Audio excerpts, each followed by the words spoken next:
여러분 안녕하십니까? 6월 4일 목요일 KBS 아메리카 뉴스입니다. 항공업계 최대 성수기인 여름 시즌이 시작됐습니다. LA 국제공항은 역대 최대 인파가 공항을 이용할 것으로 예상되고 있는데요.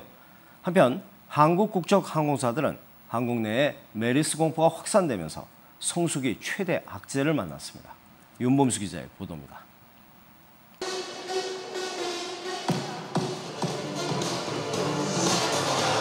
LA 국제공항 직원 30여 명이 펼치는 플래시몹.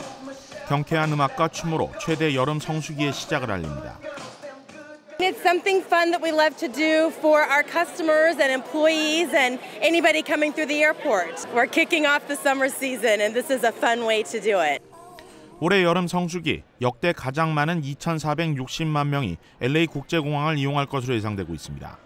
이는 지난해보다 6.7% 늘어난 것으로 각 항공사들의 모객 경쟁도 치열하게 전개되고 있습니다. 반면 한국 국적 항공사들은 성수기에 터져나온 최대 악재로 비상이 걸렸습니다. 한국의 메르스 감염 확산 소식에 비행기 취소를 문의하는 전화가 계속 이어지고 있습니다. 아직 뚜렷한 대규모 예약 취소 사태로 이어지지는 않고 있지만 자칫 상황이 더 악화될까 고심하는 분위기입니다. 저희도 좀 걱정을 하고 있는데 아무래도 이제 고객들 지금 문의 계속 들어오고 있습니다. 한국에 가도 괜찮느냐, 비행기는 정상적으로 가느냐 이런 식의 문의들이 계속 들어오고 있습니다. 한국 내 메르스 감염 확산 우려에 LA 한인회도 다음 달 6일 9박 10일 일정으로 예정됐던 청소년 모국 방문 프로그램을 전면 취소했습니다. LA 한인회 측은 모국 방문을 신청하는 학생들의 부모들 상당수가 한국행 포기 의사를 밝혀왔다며 프로그램을 더 이상 진행할 수 없는 상태라고 밝혔습니다. 또 일부 또 한국에 친척이 계신 분들은 또 한국 내에서도 한국에 절대 오지 말라 이렇게들 얘기들을 많이 하신다고 그래서 이런 불안감들이 더 가중되기 때문에 결국에 어쩔 수가 없고 취소하게 됐습니다. 한국관광공사는 지난 1일부터 3일까지 사흘 동안 전 세계에서 모두 11,800여 명의 해외 관광객의 한국 입국이 취소됐다고 집계 발표했습니다. 방학을 맞아 한국을 찾는 유학생들과 외국인 관광객들이 붐을 이루는 이 기간, 국적 항공사와 여행업계는 향후 사태에 촉각을 곤두세우고 있습니다. KBS 뉴스 윤범수입니다. 한국에선 메르스 공포가 확산되면서 실물과 금융 부문 모두 위축되는 조짐을 보이고 있습니다. 수출이 좋지 않은 상황에서 내수까지 위축되지 않을까 하는 우려 속에 추가 부양책의 필요성이 제기되고 있습니다. 최영원 기자입니다. 아동용품을 최대 반값에 파는 유아 박람회장. 평소 같으면 발 디딜 틈 없이 붐볐겠지만 메르스 여파로 썰렁한 모습입니다. 아기 나올 때 이제 손 소독제라든지 항균 티슈 같은 것도 챙겨갖고 나오고 마스크 꼭 가지고 나오긴 하는데 대형마트 매장도 손님이 줄기는 마찬가지. 한산한 분위기 속에 마스크를 착용한 채 장을 보는 사람들이 눈에 띕니다. 사람 많은 데는 조금은 이제 꺼려지죠. 어쩔 수 없이 나왔는데 빨리 보고 들어가려고요. 특히 메르스 확산 우려가 큰 경기도 지역 매장의 경우 손님이 급감하면서 매출 감소세가 두드러졌습니다. 영화관도 썰렁하기는 마찬가지. 지난 이틀간 전체 관람객 수는 43만 5천여 명으로 지난주 같은 기간보다 4분의 1가량 줄었습니다. 관광업계 사정은 더욱 심각합니다. 메르스 발병 이후 한국 방문을 취소한 외국인 관광객은 11,800여 명. 이미 한국에 온 관광객들마저 쇼핑 등의 일정을 축소하고 조기 귀국하는 사례까지 잇따르고 있습니다. 터치하는 게 별로 안 좋았어요. 마스크 다 쓰고 다니시니까 제가 주려고 해도 안 받는다. 이번 주 들어 큰 폭으로 하락했던 코스피는 나흘 만에 반등했습니다. 그러나 메르스 여파가 장기화되면 실물과 금융 부문을 비롯한 경제 전반이 위축되는 것 아니냐는 우려가 나오고 있습니다. KBS 뉴스 최영원입니다. LA시의회가 최저임금 인상안을 잠정적으로 승인했습니다. 다음 주에 있을 재투표에서도 통과가 유력시되면서 LA시의 최저임금은 시간당 $15로 인상될 전망입니다. 보도에 노송 기자입니다. 어제 LA시의회가 최저임금 인상안을 잠정 승인했습니다.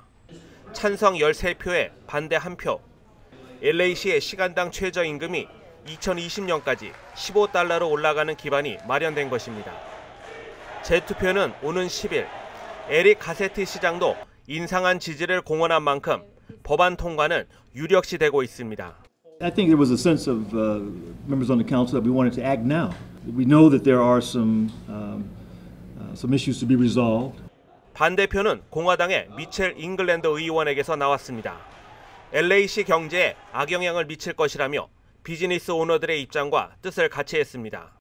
They're not millionaires. They were not born on third base. They're folks who have struggled to create small and medium-sized businesses, and they're the ones who employ most of the folks in this city and this region. 하지만 이번 인상안이 부결된다 하더라도 LA시의 최저임금 인상은 불가피할 것으로 보입니다.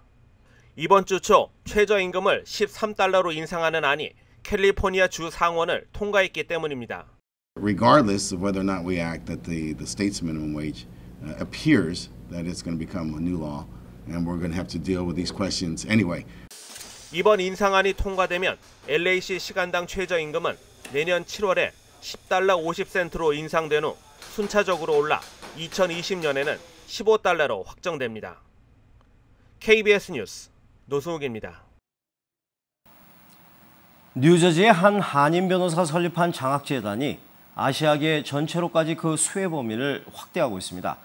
한인사회가 그동안 다른 커뮤니티로부터 많은 도움을 받아왔기 때문에 이제 한인들도 그런 도움을 다른 커뮤니티에 줘야 되지 않겠느냐, 그런 이유입니다. 뉴욕 김일강 통신원입니다.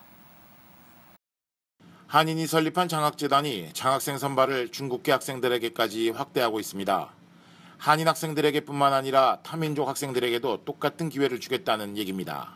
미국은 자기 커뮤니티만 아니라 이거는 우리 중국과 특별히 여기 플러싱과 다른 데는 같이 있거든요. 중국 학생들도 우리 학생이고 그럼 우리가 한번 그쪽도 생각하고 그쪽도 힘이 있고 그쪽도 장학금이 있을 거니까 이렇게 해놓으면 그쪽에서도 마음을 더 넓혀서 우리 한인 학생들한테 기회를 주지 않을까. 올해로 3회째를 맞는 설창 앤드류 박 장학재단 장학생 선발은 중국계 학생들에게도 똑같은 기회가 주어지는데 8명의 학생에게 각각 3,000달러 장학금이 수여됩니다. 1인당 3,000불이라는 이제 금액을 갖다가 이렇게 장학금을 수여하게 되니까 아주 관심이 더 집중되는 거죠. 그러니까 많은 그 지원자들이 참 나오게 됩니다. 이번 장학생 신청 자격은 뉴욕과 뉴저지 일원에 거주하는 12학년부터 대학 재학생까지인데 다음 주부터 한 달간 신청을 받습니다. 지금까지 뉴욕이었습니다.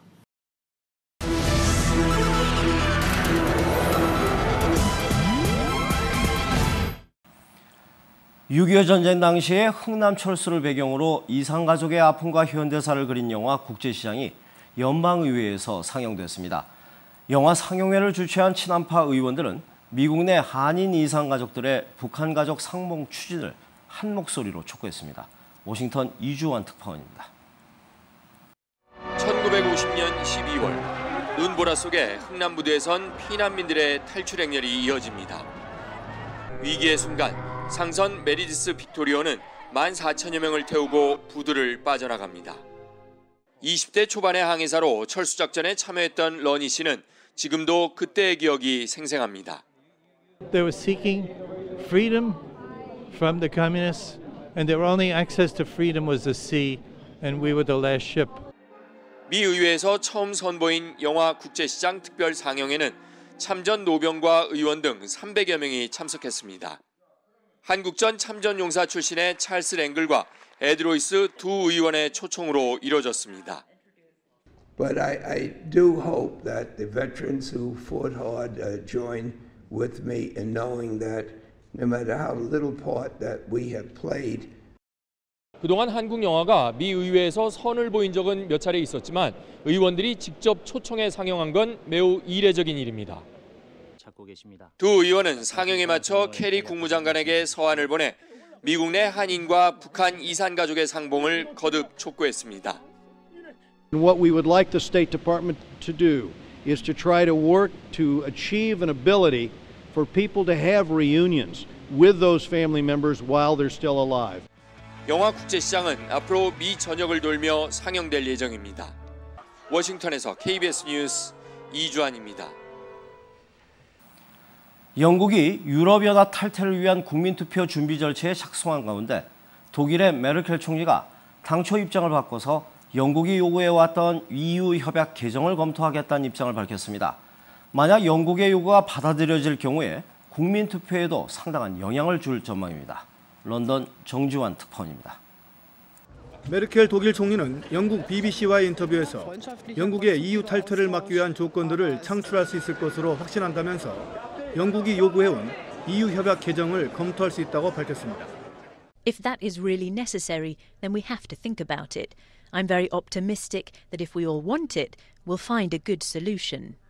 영국의 EU 협약 개정 요구는 동유럽 등 이민 노동자들의 영국 유입을 규제하기 위해 복지 혜택을 제한하려는 것으로 이동의 자유 원칙에 반한다는 이유로 EU 국가들이 거세게 반대해왔습니다. 메르켈 총리는 또 EU 결속 강화 계획에 대한 선택적 참여 등 영국에 예외를 주는 문제에 대해서도 진전이 이루어지고 있다고 밝혔습니다. We've always managed to pursue a Europe of different speeds to agree on opt-outs. 이 같은 독일의 입장 변화는 지난주 캐머런 총리가 독일, 프랑스 등 4개국을 순방하면서 영국의 EU 탈퇴를 막기 위해서는 EU 협약 개정이 반드시 필요하다고 요구한 데 따른 것입니다. What matters is the content, is the substance of what needs to change. Now my view is clear that the substance requires changes to the treaty. 캐머런 영국 총리는 EU 개혁 요구를 받아주면 내년쯤 앞당겨 국민투표를 실시하고 영국 국민들을 설득하겠다는 입장이어서 돌파구가 마련될지 주목됩니다. 런던에서 KBS 뉴스 정주환입니다. 무인 비행 물체인 드론 기술이 발달하면서 그 활용 방안을 두고 사회적인 관심이 점점 높아지고 있습니다. 특히 사람이 직접 갈 수 없는 재난 지역에서 큰 도움이 될 것으로 기대되고 있는데요. 실제 활용 가능성을 엿볼 수 있는 대회가 한국에서 있었습니다. 박경호 기자입니다. 시작합니다. 신호가 떨어지자 드론이 날아오릅니다. 링을 통과하고 조난당한 사람을 발견합니다. 통제본부를 왔다 갔다 하며 구호물자를 전달합니다. 드론의 정확한 비행과 임무 수행에 박수가 이어집니다. 그러나 누구도 예측할 수 없는 재난 상황. 출발 전 여기저기 살피고 조심스레 조종해보지만 실패의 연속입니다. 그러나 이 실패가 드론의 기술 발전에 밑거름이 될 것입니다. 이 모델 그대로도 실용성이 있겠느냐에 대해서 많이 지적을 해주셨는데 그런 부분 좀 더 개선해보면 좋은 경우 될 것 같습니다. 이번 대회는 대학과 일반 8개 팀이 참가해 실력을 겨뤘습니다. 화재가 난 건물 위를 날아다니며 구조할 사람들의 얼굴을 포착하는 드론 영상 기술과 밤에도 위기에 빠진 사람을 구별하는 열감지 기술을 적용한 드론도 선보였습니다. 사람들이 직접 가지 못하는 상황들이 많이 있을 수 있습니다. 이 경우 드론이 원격 조정을 통해서 필요한 구호 부품이라든지 구호 정보를 빠르게 재난 지점으로 전달해주는. 드론을 활용한 재난안전 기술은 이제 막 시작됐습니다. 앞으로 비행거리와 채공 시간을 늘릴 수 있도록 전력 공급 문제를 해결하고 얼마나 안정적인 관제 시스템을 개발하느냐에 드론의 성패가 달렸습니다. KBS 뉴스 박경호입니다. 오늘 뉴욕 증시는 하락 마감했습니다. 원달러 환율은 1112원 90전입니다.